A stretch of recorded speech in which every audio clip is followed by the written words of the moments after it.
What's up, you guys? It's your boy 3 Stacks in this thing, representing my squad as always. And I'm going to be going over an update for my Lightsworns because it's been a very long time since I've updated this deck.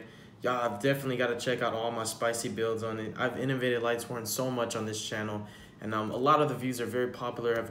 A lot of the videos are very popular, and I've received incredibly positive feedback, and it's kind of just encouraged me to keep it pushing, keep doing builds. I've done pretty much everything that's not pure Lightsworn, and this is kind of the closest thing I could come up with to pure Lightsworn. It does have text like monsters in it that aren't Lightsworn, but ultimately it is the best, purest variant that I could concoct. I decided to go for the 60 card build because the deck is it's already mad consistent, and when you're playing a deck like Lightsworns, it actually does not matter the amount of cards that you're playing, as long as the cards that you're including and incorporating contribute to the consistency, deck thinning capabilities, board producing, and combo playmakers. If you're adding in more good cards, it only makes your deck better, and that's just my theory. So we're gonna hop right into this list and showcase you guys my pure Lightsworn build. I do respect this deck a lot, and I've respected this deck for about 10 years. Because it's always had this competitive meta viability over the course of 10 years in every single meta. And I've incorporated a top 10 spot with this deck. Every time I do a top 10 videos, you guys know I always include Lightsworns because I respect this deck very much. So we have double Judgment Dragon and double Punishment Dragon. The funny thing is Punishment is actually better than Judgment in this build because this is one of your million extenders. The reason why he's an extender in this deck is because he puts back your one-of link monsters like Firewall and etc.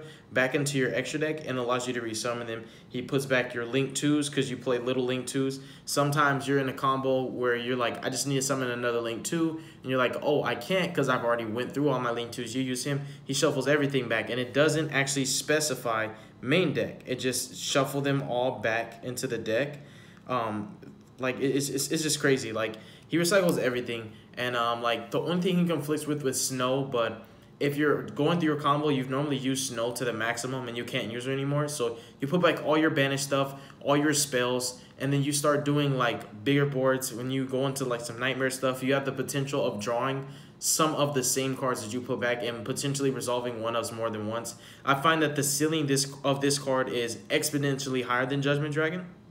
Don't get me wrong, Judgment Dragon is an incredible monster, but I just think Punishment Dragon is a much more powerful card, has a higher ceiling, and does more for my turn 1 boards. This deck is combo-licious, bro. Combo-licious. So those are the 4 dragons you play, and sometimes you just summon them just to get an extra monster on board, because that's like sometimes that's all you need. And then for the Lightsworns, we play triple Raiden, one of the best starters. The thing with Lightsworns is they are a skillful deck, but they're very sacky and luck-based. And the luck factor is hitting the right cards. The skill factor of this deck is doing the right thing with the resources you provided. So the skill applies once you've hit the right cards, once you've milled the right cards that your deck. When your deck starts functioning the way it's supposed to, it's your skill level that dictates what board you make and the route that you take. But the luck factor of it is, are you going to hit the right cards or not? And then we have triple Wolf. Wolf is insanity in this deck. He's not once per turn. There have been times, like any Lightsworn player can like tell you all the stories that they have on Wolf. There have been times when you've sacked 3 of this, or sacked 2 of it off of Minerva, and sacked the 3rd one later in the combo off of a charge. It's just really, really good. We play double Felice. I actually like Felice a lot because you can hit it off of Curios and off of Minerva and off of Raiden. It's stupid good, and you can even hit it off of your Lumina, your Twilight Lumina, because one of the main reasons why this deck can do some crazy boards, including extra link, you're normally extra linking every time your deck goes off the correct way, you're extra linking, is because of the Lumina loop. And the Lumina loop, I'll explain it to you right now. We play double Lumina and double Lumina Twilight Shaman. So the Lumina loop basically in this deck, a lot of people have asked me, and I keep forgetting to mention it to you guys in every video. So how the Lumina loop works is you basically use Lumina, discard a card, summon back this Lumina, and you have to have a banished target already in the first place. So you have to have one banished Lightsworn to do it. Then you use Twilight Lumina. So you link with this Lumina. Then you use Twilight Shaman to banish this and resummon it. You have to have a valid target first. That's why I said you have to have a Lightsworn banished. Then you just use this. You link with this. Use this, bring it back. Link with this, use this, bring it back. Does it make sense? I already explained it. Lumina loop. You just keep bringing them back. And all you have to do is just be able to link. So you link with this, bring it back. And the Lumina loop is so incredible for this deck because Twilight Shaman can bring back Curios. And you can just do Lumina Loop twice, bring back Curios twice, and you can make 2 Link 4s that have the requirements of Firewall, which is 2+ monsters. So you can make Griffin and Gumbalar after you've already made Firewall, literally just by Lumina Looping and bringing back Curios. You use Curios, link with this, go into a Link 4, and then you use this, bring this back, and then bring this back. It's just crazy. Like, you can make so many Link 4s just by using the Lumina Loop and bringing back Curios. And Curios is a Link 3 already, and this summons any banished Lightsworn. It doesn't have a level specified. Then we have double Garroth to sum up the Lightsworns. I actually play a hefty and healthy amount of Lightsworns, not only because I like drawing off Minerva, but because I love their name effects and I love the Garroth. Like, I love being able to potentially draw 5 off Minerva. But normally, you use the Minerva to draw as many cards as possible and hope that, pray to God, that you can hit one of your extenders, and then you could just go off. Your whole board explodes. You end up making Curios anyways. But the Predaplant combo basically lets you get all of the resources that you need off of the plants, the Breeding Fusion, and then you end up using the extension of Thousand Blades and the Clown to go into your Minerva, and then you try to get as many cards as possible because you're going to need them for your Firewall. And that's it for the Lightsworns. And then all the non-Lightsworns, you do play a lot of Lightsworns, so I can legitimately call this a Lightsworn deck because I have had an issue in the past where people call decks Lightsworns and they literally play like 5 Lightsworns. But this is a Lightsworn deck. So now we have the plants. We have triple on fire and triple Scorpio and 1 Darlingtonia Cobra. They're really good in this deck. These are some of the best starter cards. Your whole board explodes. You can naturally randomly run into your extra link because of these cards, because you just get into other stuff as you're doing it. It's just crazy, and you filter your grave a lot. It's just incredible. I would never not play this in this particular kind of build, because this is basically a Lightsworn link build. Like, all I care about is summoning links, even though you can spam rank 4s and you can spam Omegas. Like, that's a standard regular Lightsworn before Master 04 kind of Lightsworn build. This one is just purely all about link summoning, extra linking, and even when you can't extra link, you normally spit out so many powerful link 4s that your deck is still, your board is still formidable enough to hold for a turn. And you know how Lightsworn's OTK, and you still always have Snow as a minimum threat. We have 2 Hat Tricker, 1 Trick Clown, and 1 Damage Juggler for your Perform Age package. Just a 4-card engine. And then we have double Snow. I don't like 3 Snow in this build. I don't like it. I hate drawing multiple Snows, and I really hate drawing Snow in general. I just want to see her. I just want to hit her off of Curios, and it's nice to have 2 Engrave because you can just abuse them. But naturally, you only really need 1 Snow for your combos. And I play the 2 because I don't want to banish both of them on Desires. But the ironic thing is, before I resolve Desires, I'll always summon Curios. Because I hate to play Desires first, potentially banishing my one of Gem Knight or the Cobra, and then I can't even resolve my Predaplants. Then I still do play 2 Eclipse Wyvern. The reason why he's so good in this deck is because he gets you to Punishment, and Punishment just does so much for this deck. Like I explained to you guys, you can actually set up an infinite loop with Punishment and Firewall, where you're ever recurring everything, and your turn can actually go to up to 3 hours.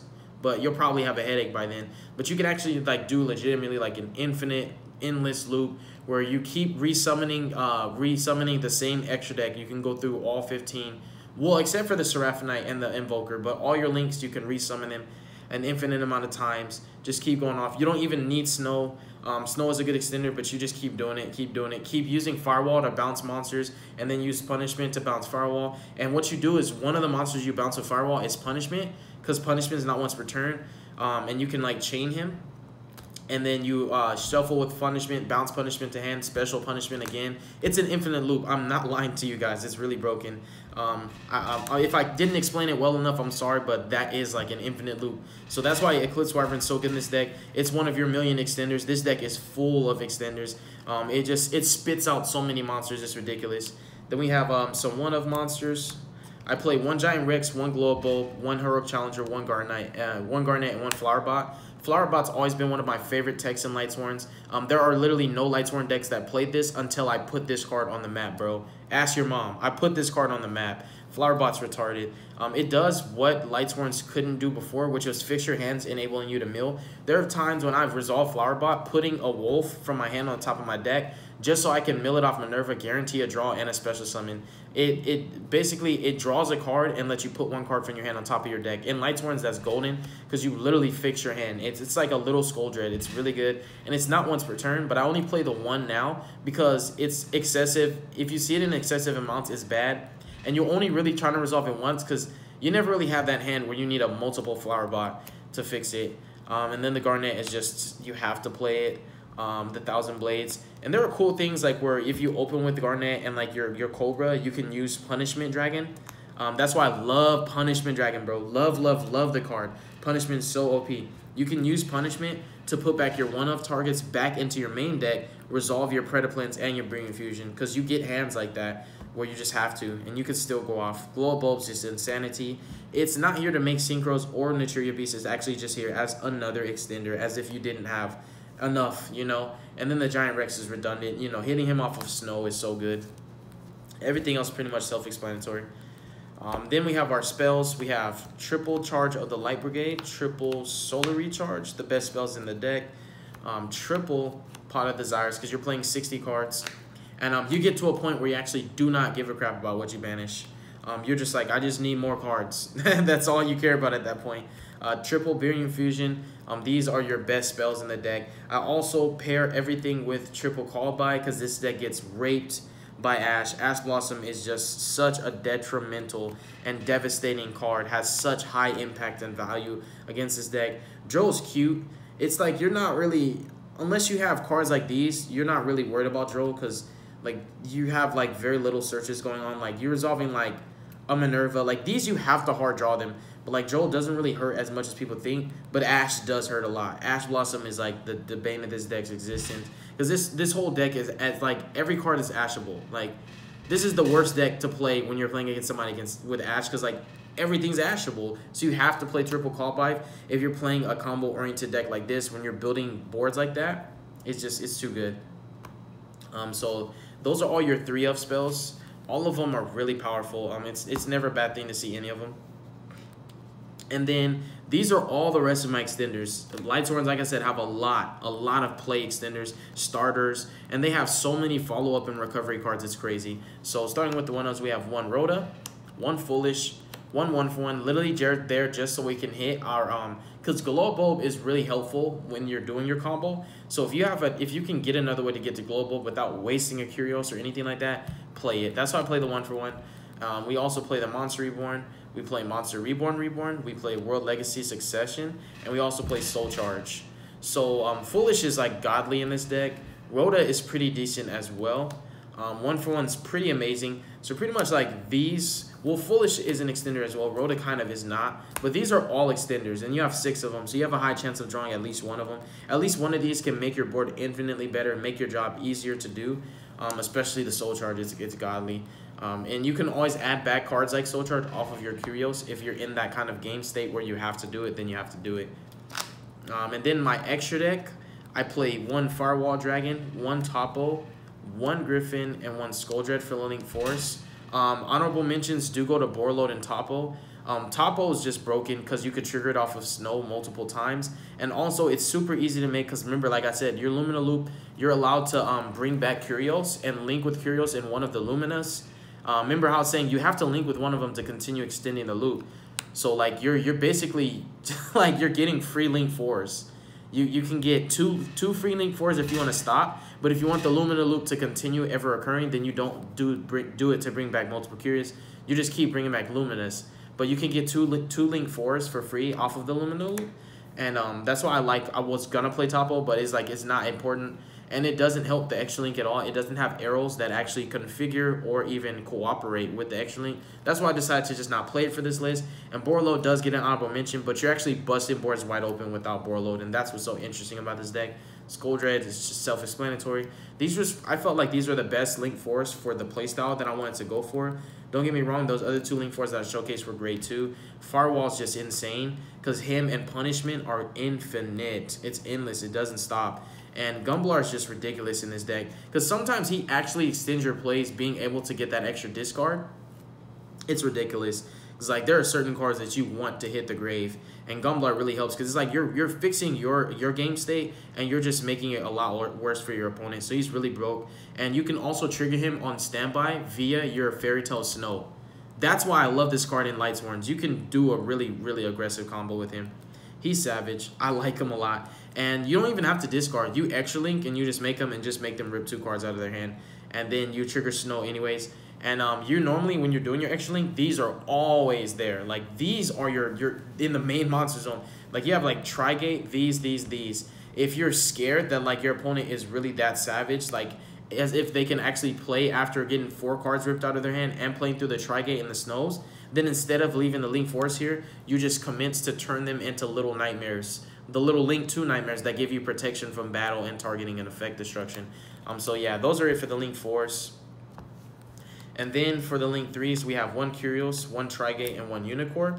I found that these are the best Link 3s for the deck. Curios is just madness. Remember, like I said, once you have banished targets, like, honestly, Twilight Sworn Lumina is an MVP for this deck. Like, people fail to read the card, like, and you also get to extend your plays because you get to mill cards from her because you're triggering her off of regular Lumina. But you can banish Curios from grave after you've resolved this effect and bring it back. And then link with it and the Twilight Shaman Lumina, and then use regular Lumina to bring back Twilight Shaman, and then that's already 1 free link for. And then you link, link with the little Lumina, the regular one, and then like any other monster, then Twilight Shaman, bring it back. Like it's a loop. Like this deck has loops, bro. Infinite stuff. Trigate's just broken. Unicorn, I really just make it because like it's the down pointing arrow that I need that doesn't give my opponent the zone, and the added benefit is I get some draws for turn.